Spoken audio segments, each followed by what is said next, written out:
Bienvenidos una vez más al taller y también un año más. Este es nuestro primer programa de este 2026 y esperamos que luego de esta pausa importante nos tomamos 2 meses para evaluar, para sacar lección de la experiencia pasada y para arrancar con toda la fuerza los diferentes proyectos que el instituto va a estar encabezando o de los que va a ser parte durante todo este 2026 con mucha fuerza. Entonces estamos digamos empezando pues.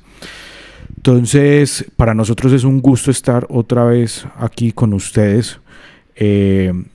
Quisiéramos considerar este programa número 1 del 2026 como el inicio de lo que en los medios se llama algo así como una segunda temporada, en los medios como los podcasts o este tipo de formatos que se han ido estandarizando en la vida contemporánea, porque vamos a hacer un cambio sustancial en la dinámica que tal vez no se sienta tanto en los tiempos y en los ritmos de las conversaciones, pero que es sustancial porque vamos a cambiar el desencadenante de la conversación. Y es que para este 2026, en el que además estaremos teniendo ciclos un poco más estandarizados respecto a las cantidades de programas o a los bloquecitos de programas. Todavía no estamos muy seguros si vamos a estar trabajando bloques de 4 o 5 programas y paramos 2-3 semanas. Eso se los precisamos la semana entrante.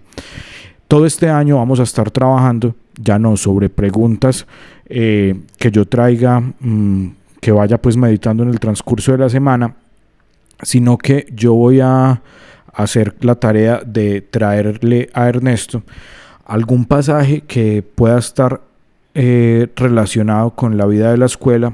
Muchas veces serán de escritos propios de la pedagogía, a veces de pronto también traeremos pasajes de otras disciplinas que puedan ser significativos para la realidad escolar, pero entonces ese va a ser el desencadenante de las conversaciones durante este año. Vamos a hablar alrededor de pasajes y ahora qué se le ocurre a Ernesto decirnos dentro del marco de toda su experiencia y de la idea de escuela que hemos ido divulgando desde el Instituto Superior de Pedagogía.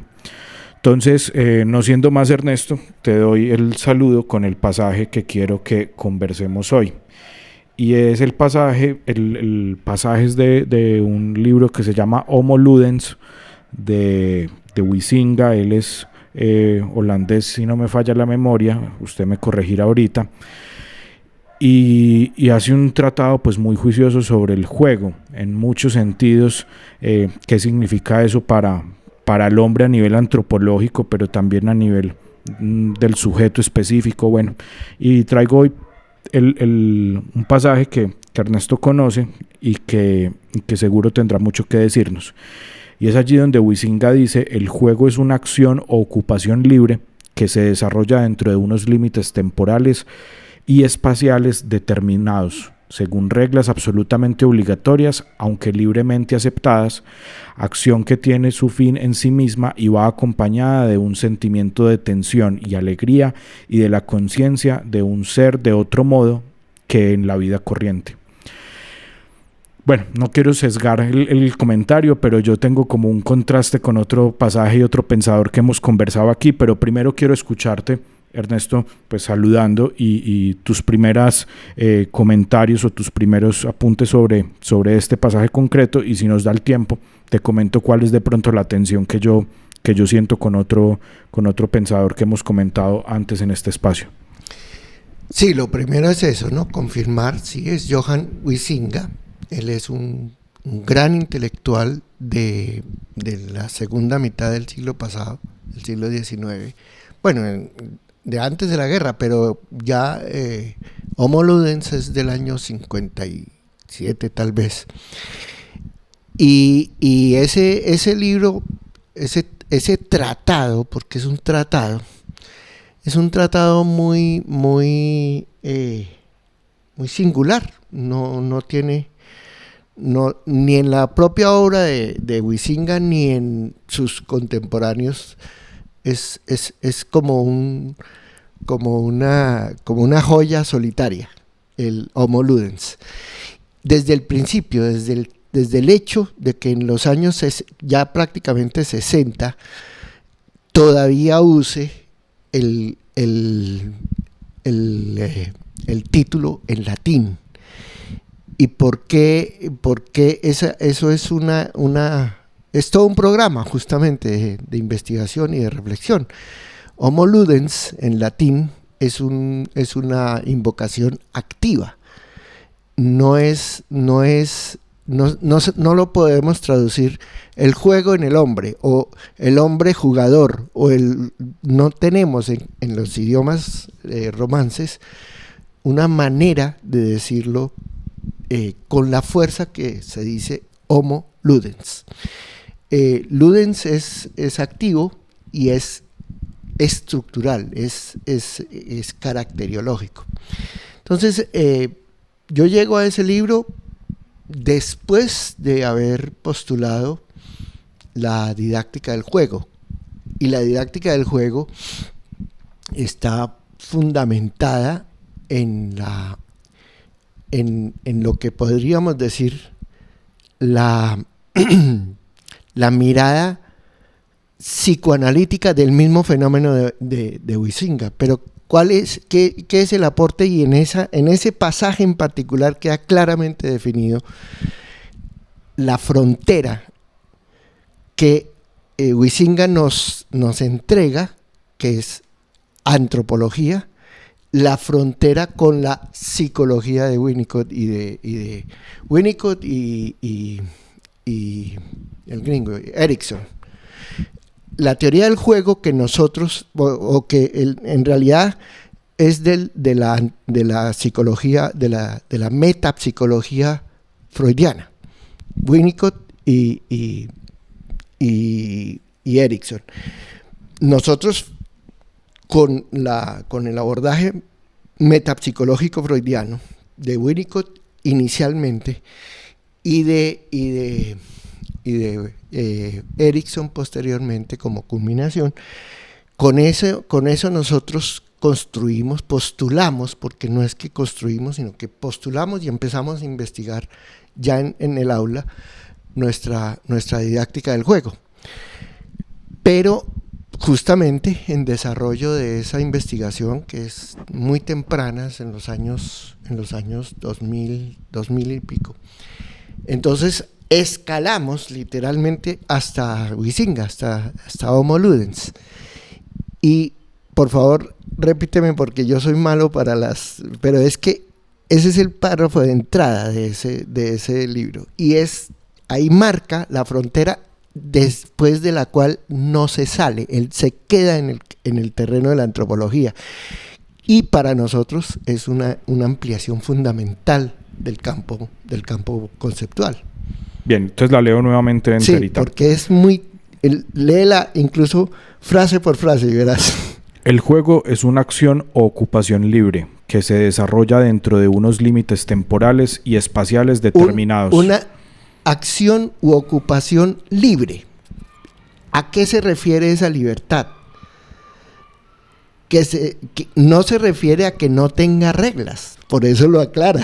De hecho, por eso lo agrega, que se desenvuelven reglas absolutamente obligatorias.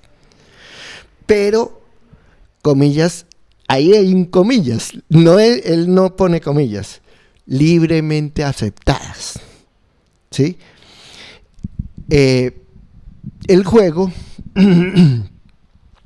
Winnicott ya nos había enseñado que el juego del niño, él tiene un tratado hermosísimo que se llama Realidad y Juego. Pero en inglés, la palabra play y todo el campo semántico, más que play, más que juego, es actuación.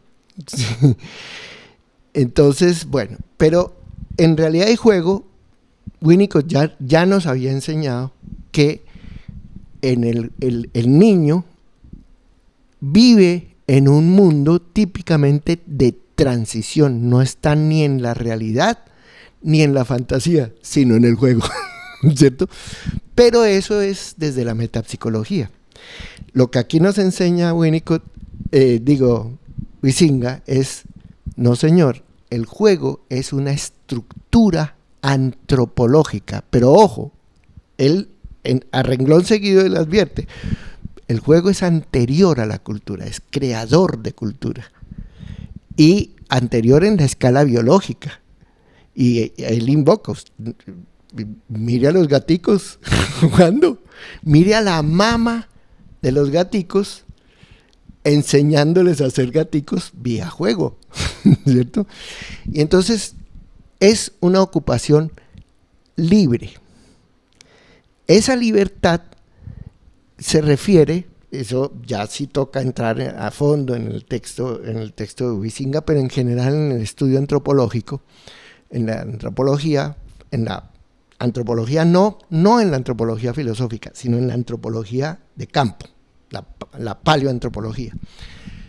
Se refiere a que lo humano del hombre no es la capacidad de trabajar, sino la capacidad de jugar. Porque todos los seres vivos tienen que, digamos, de alguna manera garantizar su supervivencia. Pero el hombre, el ser humano, el antropos, el homo ludens, es el único y es distintivo, es inherente a lo humano. Es el único que puede inventar un mundo de fantasía tan obligatorio como el trabajo, pero que no es trabajo, libre de utilitarismo, diríamos. Es la verdadera libertad. Eso termina ese pasaje ya leyendo desde esa perspectiva. Él marca una frontera, porque el juego, él dice, lo propio de las reglas del juego es que crean un espacio y un tiempo, o sea, las dimensiones de la realidad, distintos, suspenden el tiempo y el espacio de la vida de todos los días. Termíname la frase al final. Listo, entonces decíamos pues el juego es una acción u ocupación libre que se desarrolla dentro de unos límites temporales y espaciales determinados. Según reglas absolutamente obligatorias, aunque libremente aceptadas. Acción que tiene su fin en sí misma y va acompañada de un sentimiento de tensión y alegría y de la conciencia de ser de otro modo que en la vida corriente. O sea, libre de utilidad. Lo que los griegos llamaban literalmente skolé, que es el ocio creador. Claro, porque a veces cuando uno descuidadamente, pues, o sin meterle mucha análisis a la cosa, se enfrenta uno a una escena en la que hay unos niños jugando, uno como que se le olvida que lo que hay ahí es un sentimiento de tensión, pues que aquí es fundamental. Una maravillosa tensión. O sea, que uno se imagina, no, eso es divertimento, eso es paz y armonía y alegría, y no, lo que hay es de todas maneras siempre es un... Y sobre todo, los niños más enérgicos, de personalidad más brava, no se juegan un partido de fútbol por diversión, de lo que de verdad literalmente se juega en la vida, en meter el gol o en no dejárselo meter, y les meten un gol y eso es una tragedia, porque si no están jugando, están tomando el pelo, ¿cierto? Pero asimismo con los grandes, o sea, claro, la perversión que la cultura moderna del siglo XX, ya al final, que convirtió la Olimpiada en un tinglado de supernegocios. Eso es, la Olimpiada griega era eso, era juego. Pero el juego no es, y lo señalas bien, divertimento. Es construcción de lo humano, en ese sentido. Ernesto, yo creo que vale la pena detenernos en una cosa que yo ya en este momento no me acuerdo si es tanto Huizinga como otros de los teóricos del juego que que hemos podido pues conocer, pero hacer una referencia como puntual para no dejar a los oyentes de pronto sin esa frontera. Aquí hay una distancia de todas maneras entre el juego infantil y el juego adulto. No, en la antropología no. En la metapsicología freudiana sí. Dice tanto Winnicott no es tan específico en ese sentido, porque él lo que trabaja es propiamente los fenómenos transicionales. Winnicott descubre y explica y pues instituye los fenómenos transicionales en la edad anterior al lenguaje. Y es el famoso objeto blando, los objetos transicionales, pero es los fenómenos transicionales que permiten que el niño no sucumba ante las adversidades de la realidad y que fantasee el mundo, bueno, etc.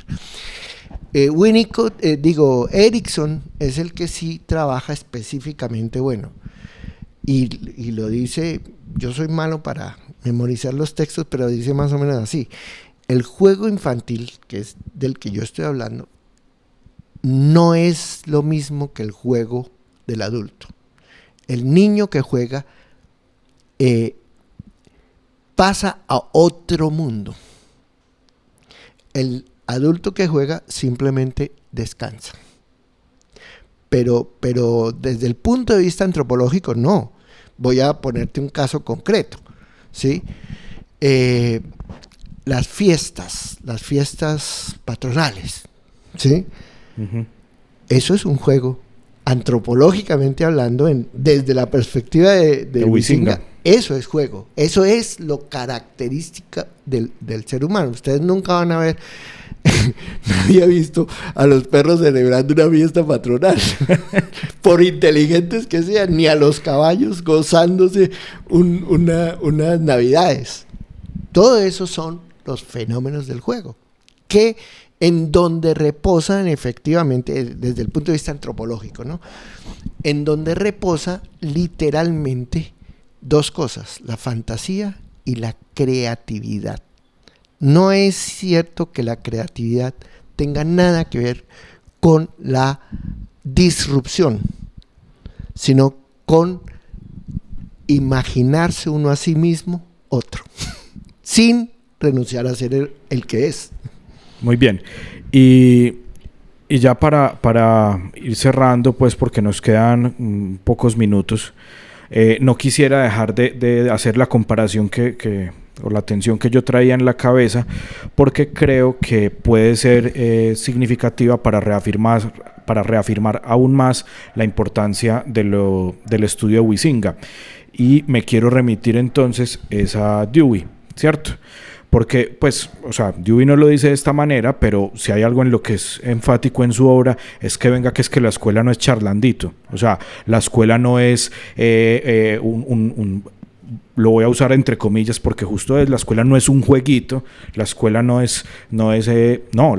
escuela hace parte fundamental de ese entorno social en el que está, ¿cierto? De esa escuela. Entonces, aparentemente ahí hay una tensión, ¿cierto? Porque, o sea, estamos diciendo por un lado que el juego es el estructurante. Es lo distintivo del ser humano. Pero si uno lo ve muy a la carrera, pues Dewey quisiera como sacar al juego de la escuela. Pues estoy diciendo que lo que quiero es utilizarlo como ancla para reafirmar la importancia de lo que nos dice Huizinga, pues, pero si uno lo ve muy a la carrera, podría caer en ese precipicio. Pero solo si lo ve muy a la carrera, porque Dewey, al contrario, en mi lectura de Dewey, por ejemplo, te lo iba a mencionar, sin citarlo a Huizinga. No sé si Dewey tuvo intercambio con Huizinga o Huizinga tuvo intercambio con Dewey. Dewey es un poquito mayor que Huizinga, creo. Sí, Huizinga murió en el 70 y pico. En cambio, bueno, pero el tema es este. Dewey, sin citarlo, pues es que incluso es muy anterior a Huizinga. Tiene un capítulo muy hermoso en Democracia y Educación, que es un libro fundamental de Dewey, que el capítulo se llama Individuo y control social.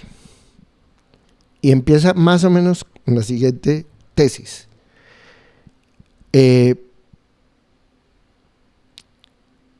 Todos los niños juegan y conocen las reglas y las hacen respetar. y de ahí desarrolla toda su teoría. Pues en otra perspectiva, Dewey pues se lo conoce como pedagogía activa. ¿Qué es eso? Es en qué ocupamos a los niños que todavía no tienen por qué estar atados al utilitarismo de producir el pan, que se lo damos gratis los adultos, ¿no? Sí. Ese es el supuesto. Entonces los niños, la infancia es por antonomasia la edad de jugar, pero no de jugar bobadas, sino de experimentar reglas otras y someterse a reglas libremente elegidas. Y ese es digamos, el ideal didáctico de Dewey. Su aula tiene que ser un espacio experimental de juego para los niños. No, de juego de los niños, no para los niños, ¿cierto? Y ese es el ideal que todos los didactas persiguen, pero que en los didactas que no son pedagogos se convierte en dispersión, en jueguitos, pues, dicho de esa manera. O sea, el ideal es, venga, aprenda sin esfuerzo. No, eso no tiene sentido. Porque el juego, el escolé de los griegos, es justamente donde el hombre, el ser humano y sobre todo los niños, emplean a fondo todas sus potencialidades, y por eso es formativo. Porque las emplean libremente, no con un propósito utilitario de sacar 100 en la próxima prueba, ¿cierto? O de obtener un título. No, es que juego es para ponerme a prueba mis potencialidades, mis capacidades, no tanto las capacidades, sino las potencialidades. Soñarme a mí mejor, digámoslo así, y ponerme a prueba. Esa es... esa conexión que haces con Dewey, yo la iba a hacer, pero se me iba a ir muy lejos. pero hay que advertir, Dewey no está citando a Huizinga, que todavía no había escrito Homo Ludens. Y yo creo que no está de más hacer pues como la advertencia, porque yo creo que en algunos pasajes uno sí se ve tentado pues a leer en Dewey como una escuela muy utilitaria, ¿cierto? Eso le puede pasar a uno. De hecho a él lo llaman filósofo pragmatista, en el sentido más burdamente utilitario de los gringos. Y no, yo creo que Dewey jamás, él mismo se dice así pragmático, sí, claro, pero jamás estaba buscando la utilidad, él estaba buscando la democracia.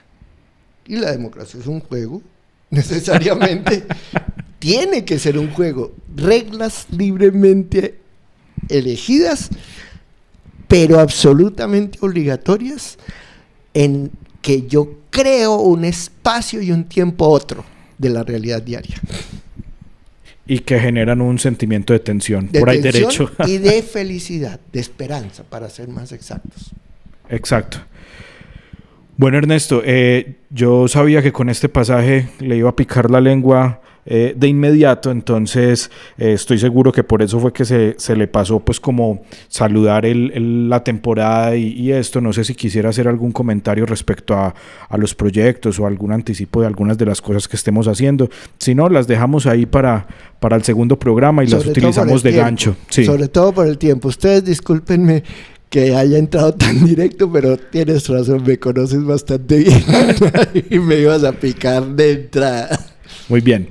Entonces, este es el taller en nuestro nuevo formato y los esperamos entonces la próxima semana con un nuevo pasaje para pensar.